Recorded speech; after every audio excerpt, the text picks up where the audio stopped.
मैं पहली दफ़ा आया जी एक ATS कंपनी ਦੇ ਵਿੱਚ ਤੇ ਵੇਖ ਕੇ ਬੜੀ ਖੁਸ਼ੀ ਹੋਈ ਹੈ ਕਿ ਇੱਕ ਇੱਕ ਇੰਸਪੈਕਸ਼ਨ ਦੇ ਨਾਲ ਬੰਦਾ ਲੈਦਾ ਹਰ ਇੱਕ ਬੰਦੇ ਨੇ ਆਪਣੀ ਡਿਊਟੀ ਸਾਨੂੰ ਅੰਜਾਮ ਦੇ ਰਿਹਾ। ਮੈਂ ਦੇਖਦਾ ਮੈਂ ਇੱਕ ਇੱਕ ਟਰੈਕਟਰ ਨੂੰ 10-10 ਬੰਦੇ ਵੀ ਲੱਗੇ ਨੇ ਕਿ ਕੋਈ ਕਿਤੋਂ ਕੋਈ ਕਸਰ ਰਹਿ ਨਾ ਜਾਏ ਯਾਰ, ਐਵੇਂ ਬਾਹਰ ਨਿਕਲ ਕੇ ਇੱਕ ਨਿੱਕੀ ਜੀ ਵੀ ਫਾੜ ਨਿਕਲ। अस्सलाम वालेकुम दोस्तों, अपना चैनल PK YouTube चैनल खुश आमदीद कहने जी सारे भरावां नूं। अज मौजूद हाँ जी ATS ट्रैक्टर कंपनी दे विच ते काफ़ी भाइयों के कमेंट आ रहे सी की बनया रेट वधे ने या घटे ने। बाकी वही हो गया जिहदा डर सीगा। YTO जिस तरह तुहानूं दस्सिया पाकिस्तान में सब तो ज़्यादा मकबूल होया ट्रैक्टर उन्होंने एक आया सी जी इको मास्टर 554। जदों आया जी उसकी कीमत सीगी 25,50,000 रुपया। तिन्ना दिनों के अंदर जिन्नी कोई सेल हुई है, इस तो इलावा जो घूमन के टैक्स लाया क्योंकि वो बाहरों आता है ट्रैक्टर सारा बाहरों मंगवाते हैं 100% ही, तो वो जी 18% टैक्स लगा है। जबकि जी अपने मकामी लोकल ट्रैक्टर ने इन्होंने उत्ते 10% की आवाज़ सुनते पे हैं, कितने 3% की भी सुनते पे हैं। आ कंपनी च आए इतों जी आवाज़ आई 3% की। तो वो मैं पहला गल तुहानूं मुका दियाँ जी। YTO जो इको मास्टर 554 ही 25,50,000 रुपये का, ਉਹਦਾ ਨਵਾਂ ਰੇਟ ਆ ਗਿਆ ਜੀ 30 ਲੱਖ ਰੁਪਇਆ। ਯਾਨੀ ਕਿ ਨਾਨ ਫਾਈਲਰ ਉਹਦੇ ਵਾਸਤੇ 29,60,000 ਰੁਪਇਆ ਰੇਟ ਹੈ ਜਿਹੜਾ ਨਾਨ ਫਾਈਲਰ ਹੈ। ਜਦਕਿ ਜਿਹੜਾ ਫਾਈਲਰ ਹੈ ਉਹਦੇ ਵਾਸਤੇ 28,50,000 ਰੁਪਇਆ। ਇਹ ਨਵਾਂ ਰੇਟ ਆ ਗਿਆ ਇਕੋ ਮਾਸਟਰ 554 ਜਿਹੜਾ ਅੱਜ ਤੋਂ 3 ਦਿਨ ਪਹਿਲਾਂ 25,50,000 ਰੁਪਏ ਦਾ ਸੀ। ਯਾਨੀ ਕਿ ਬੜਾ ਵੱਡਾ ਮੌਕਾ ਜਿਹੜਾ ਜ਼ਿਮੀਂਦਾਰਾਂ ਨੇ ਹੱਥੋਂ ਗਵਾ ਲਿਆ ਹੈ। ਤੇ ਇਸ ਤੋਂ ਇਲਾਵਾ ਜਿਹੜੇ ਦੂਸਰੇ ਆਪਣੇ ਲੋਕਲ ਟਰੈਕਟਰ ਨੇ ਇਹਦੀ ਵੀ ਬਾਅਦ ਅੱਜ ਹੋ ਸਕਦਾ ਸ਼ਾਮ ਨੂੰ ਨੋਟੀਫਿਕੇਸ਼ਨ ਆਈਏ ਜਾਂ ਕੱਲ੍ਹ ਦੀ काफ़ी ज़्यादा फिर खबर सुनन डे मार्केट अज जी साड़ी चैक किया।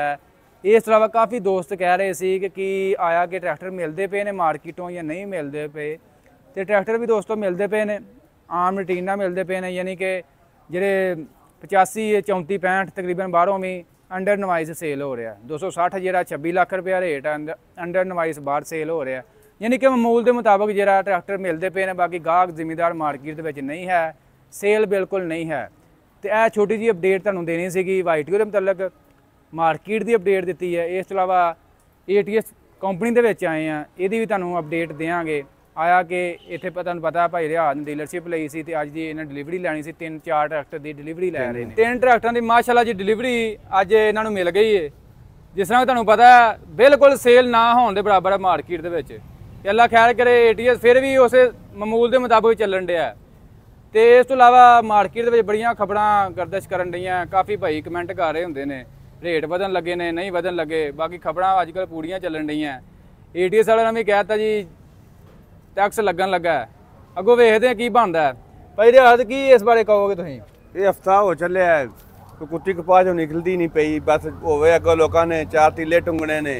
वो किसी का ट्रैक्टर एक दिन मंगीए 2 दिन मंगीए, वो आखदे ने साडा ट्रैक्टर असीं भाई आप कद्दू मारना है। तो बाकी जो रौला जे वधना थोड़ा बहुत वध जाए, नहीं तो जिमींदारां नूं ट्रैक्टर देन जाके आपदा काम करन। आ मंग मंगाण वाला काम मुक्के। हुण हज़ारां बंदे सारी दिहाड़ी फोन करते हैं ट्रैक्टर रेट वध रहा है कि नहीं वध रहा। तो बाकी जिहड़ा भी होना है या वधना है या घटना है या जो भी होना है वो। इस तो इलावा साडे नाल जी ATS के सेल मैनेजर साडे नाल मौजूद ने, इन्हां नाल भी गलबात करते हैं जी। माइक दिओ भाई जी। भाई हाँ जी अस्सलाम वालेकुम। वालेकुम सलाम रहमतुल्लाह जी। भाई की हाल है? ठीक ठाक हो? अल्हम्दुलिल्लाह अल्हम्दुलिल्लाह। भाई थोड़ा आज साडे जिमींदारां नूं दसो जी ATS बारे की अगों की कितनी देर बाद डिलीवरी दे रहे हो? डिलीवरी टाइम थोड़ा घटिया या वधिया उस बारे की कहो? डिलीवरी टाइम जी कोई 10 दिन घटाए ने। 30 दिन के अंदर असीं डिलीवरी दे रहे हैं। 30 दिन के अंदर 30 दिन के अंदर डिलीवरी दे रहे हैं। कस्टमर नॉर्मली जिहड़ा ना कमिटमेंट जिहड़ी एंड यूजर दे नाल 40 डेज़ दी है, लेकिन कोशिश करी दी है कि 30 दिन के अंदर ना गड्डी डिलीवर कर दी है। 30 दिन के अंदर तुसीं दे रहे ते हुण भाई दसणगे तुहाडी डिलीवरी ते बुकिंग टाइम किन्ना, तुहानूं किन्नी देर च गड्डी मिली।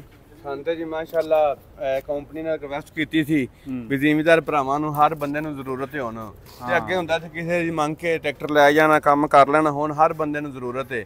ਤੇ ਇਹਨਾਂ ਰਿਕਵੈਸਟ ਕੀਤੀ ਸੀ ਤੇ ਇਹਨਾਂ ਦੀ ਮਿਹਰਬਾਨੀ ਹੈ ਕਿ ਸਾਨੂੰ ਇਹਨਾਂ ਹਫਤੇ ਦੇ ਵਿੱਚ ਟਰੈਕਟਰ ਦੇ ਦਿੱਤੇ ਨੇ ਤਿੰਨੇ ਹੀ। ਤੇ ਮਾਸ਼ਾਅੱਲਾ ਜਿਨ੍ਹਾਂ ਨੂੰ ਦੇਣੇ ਨੇ ਉਹਨਾਂ ਨੂੰ ਕਾਲਾਂ ਕੀਤੀਆਂ ਨੇ, ਬੜੇ ਖੁਸ਼ ਨੇ ਵੀ ਸਾਨੂੰ ਟਾਈਮ ਮਹੀਨੇ ਦਾ ਸੀ, ਸਾਨੂੰ ਜਲਦੀ ਮਿਲ ਗਏ ਨੇ। ਸਿਰਫ ਇਹਨਾਂ ਕੰਪਨੀ ਅਗਰ ਰਿਕਵੈਸਟ ਕੀਤੀ ਸੀ, ਇਹਨਾਂ ਦੀ ਮਿਹਰਬਾਨੀ ਜਨਾਬ, ਇਹਨਾਂ ਦਾ ਸ਼ੁਕਰੀਆ ਵੀ ਸਾਨੂੰ ਇਹਨਾਂ ਟਾਈਮ ਤੋਂ ਪਹਿਲੇ ਹੀ ट्रैक्टर दे दिते। देखो जी अज मैं पहली दफ़ा आया जी एक ATS कंपनी के वेख के बड़ी खुशी हुई है कि एक एक इंस्पैक्शन के बंदा लैदा हर एक बंदे ने अपनी ड्यूटी साढ़े अंजाम दे रहा है। मैं देखता मैं एक एक ट्रैक्टर 10-10 बंदे भी लगे ने ਕਿ ਕੋਈ ਕਿਤੋਂ ਕੋਈ ਕਸਰ ਰਹਿ ਨਾ ਜਾਏ ਯਾਰ, ਐਵੇਂ ਬਾਹਰ ਨਿਕਲ ਕੇ ਇੱਕ ਨਿੱਕੀ ਜਿਹੀ ਵੀ ਫਾਲਟ ਨਿਕਲ ਆਏ ਨਾ, ਕਹਿੰਦੇ ਜੀ ਇਹ ਕੰਪਨੀ ਐਵੇਂ ਦੀ, ਨਿੱਕੇ ਜਿਹੇ ਕੰਮ ਤੋਂ ਯਾਨੀ ਕਿ ਪ੍ਰੋਗਰਾਮ ਆਂਦੇ ਨੇ ਇੰਜ ਹੋ ਜਾਂਦਾ। ਬਾਕੀ ਬੜੀ ਖੁਸ਼ੀ ਹੋਈ ਹੈ ਜੀ, ਬੜੀ ਅੱਛੀ ਤਰ੍ਹਾਂ ਇਹ ਚੈੱਕ ਕਰਕੇ ਫੇਰ ਟਰੈਕਟਰ ਬਾਹਰ ਕਰਦੇ, ਚਮਕਾ ਮਾਰਦਾ ਪਿਆ ਟਰੈਕਟਰ। ਇਹ ਦੇਖੋ ਨਾ, ਇਸ ਤਰ੍ਹਾਂ ਦਾ ਪੇਂਟ ਕਾਰਾਂ ਨੂੰ ਨਹੀਂ, ਜਿਹੋ ਜਿਹਾ ਟਰੈਕਟਰ ਨੂੰ ਬਿਹਤਰੀਨ, ਨਹੀਂ ਕਿਸੇ ਪਾਸੇ ਸਟicker ਉੱਚਾ, ਨਹੀਂ ਕੋਈ ਗੱਲਬਾਤ, ਬਿਹਤਰੀਨ ਕਿਸਮ ਦਾ ਪੇਂਟ ਇਹਨੂੰ ਹੋਇਆ, ਹਰ ਚੀਜ਼ ਜ਼ਬਰਦਸਤ ਕਿਸਮ ਦੀ ਲੱਗੀ, ਜਿਹੜੀ ਤਾਂ ਕਿ ਜ਼ਿਮੀਦਾਰ ਨੂੰ ਘਰ ਜਾ ਕੇ ਕੋਈ ਟੈਨਸ਼ਨ ਪਰੇਸ਼ਾਨੀ ਕਿਸੇ ਕਿਸਮ ਦੀ ਨਾ ਹੋਵੇ। ਫਿਰ ਜਨਾਬ ਪਹਿਲੇ ਜਾਲੀ ਛੋਟੀ ਸੀ, ਇੰਨੀ ਸੀ, ਉਹ ਜ਼ਿਮੀਦਾਰ ਭਰਾ ਜਿਹੜੇ ਨੂੰ ਕਮੈਂਟ ਕਰਦੇ ਯਾਰ ਜਾਲੀ ਵੱਡੀ ਹੋਵੇ, ਕਿਉਂਕਿ ਜਿਹੜੀ ਇਹਦੀ ਬੈਟਰੀ ਹੈ ਉਹ ਤੇ ਅੱਗੇ ਹੈ ਨਹੀਂ, ਪਿੱਛੇ ਆ। ਵਾਹ ਜਿਹੜੀ ਇਹਨਾਂ ਰੇਡੀਏਟਰ ਨੂੰ ਖੁੱਲੀ ਲੱਗਦੀ, ਫਿਰ ਸਾਈਡਾਂ ਤੋਂ ਵੀ ਵਾਹ ਬਹੁਤ ਜ਼ਿਆਦਾ ਲੱਗਦੀ, ਟਰੈਕਟਰ ਗਰਮ ਹੁੰਦਾ ਹੀ ਨਹੀਂ। ਤੇ ਬਾਕੀ ਗੱਲ ਕਰੀਏ ਨੇ ਇੰਜਨ ਦੀ, ਇੰਜਨ ਇਹਦਾ ਬਹੁਤ ਜ਼ਬਰਦਸਤ ਹੈ ਤੇ ਬਹੁਤ ਜ਼ਬਰਦਸਤ ਜਿਹੜਾ ਨਾ ਇੰਜਨ ਦਾ ਸਾਊਂਡ ਹੈ, ਕੋਈ ਸਮੋਕ ਨਹੀਂ ਜ਼ਰਾ ਜਿੰਨੀ, ਕੋਈ ਗੱਲ ਨਹੀਂ ਜਨਾਬ, ਬੜਾ ਬਿਹਤਰੀਨ ਕਿਸਮ ਦਾ ਇੰਜਨ ਇਹਦਾ। ਤੇ ਤੁਹਾਨੂੰ ਜਨਾਬ ਸੈਲਫ ਮਾਰੋ ਹਾਂ ਯਾਰ, ਵੱਜ ਗਿਆ ਜੀ। ਆ ਦੇਖੋ ਜਰਾ ਜਿੰਨੀ ਸਮੋਕ ਹੁੰਦੀ ਹੈ, ਬਿਲਕੁਲ ਜ਼ਬਰਦਸਤ। ਫਿਰ ਟਰੈਕਟਰ ਦੀ ਸਾਊਂਡ ਇੰਨੀ ਜ਼ਬਰਦਸਤ ਹੈ ਕਿ ਸੋਚ